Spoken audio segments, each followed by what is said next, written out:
આજ રોજ અખંડ આદિવાસી યુવા સંગઠન દ્વારા ભરૂચ કલેક્ટર સાહેબને આવેદનપત્ર આપવામાં આવે છે કે પગુટન ગામમાં જે સરદાર આવાસ, જે અન્ય આવાસ, જે અન્ય સમાજને જે જમીનદાર લોકો છે, જે ખેતીવાડી કરતા હોય એ લોકોને પંચાયતની મિલીભગતથી આવાસો આપેલા છે. એની માન્ય શ્રી કલેક્ટર સાહેબ પાસે રજૂઆત કરીએ છીએ કે આ તપાસ થવી જોઈએ અને જેટલા બી લોકો આવાસ લીધેલી છે એ લોકો ત્યાં આગળ ધંધો કરે છે અને ત્યાં આગળ આવાસો વેચી કાઢેલી છે અને ભાડેથી બી ચલાવેલી છે. એની તપાસ થવી જોઈએ એવી કલેક્ટર સાહેબ આ માંગણી કરીએ છીએ. અસ્તુ ભારત માતા કી જય. હું વસા જશોદાબેન જગદીશભાઈ પગુઠણની નિવાસી છું. અમારા પગુઠણ ગામમાં આદિવાસી સમાજ કે અન્ય કોઈ સમાજને આદિવાસી સમાજ કે કોઈ અન્ય સમાજને આવાસ ફાળવવામાં આવી નથી.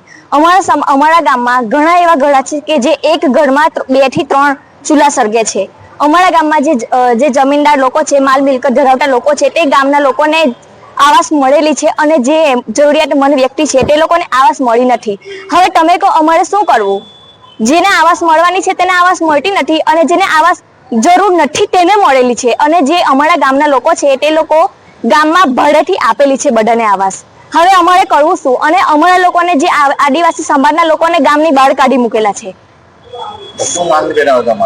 અમારી એટલી માંગ છે કે આદિવાસી સમાજને ન્યાય આપો, અમારા લોકોને ઘર આપો. આદિવાસી સમાજને કોઈને પણ ઘર આપેલું નથી પગુઠણ ગામમાં. બીજા બધા ગામે એવું જ છે.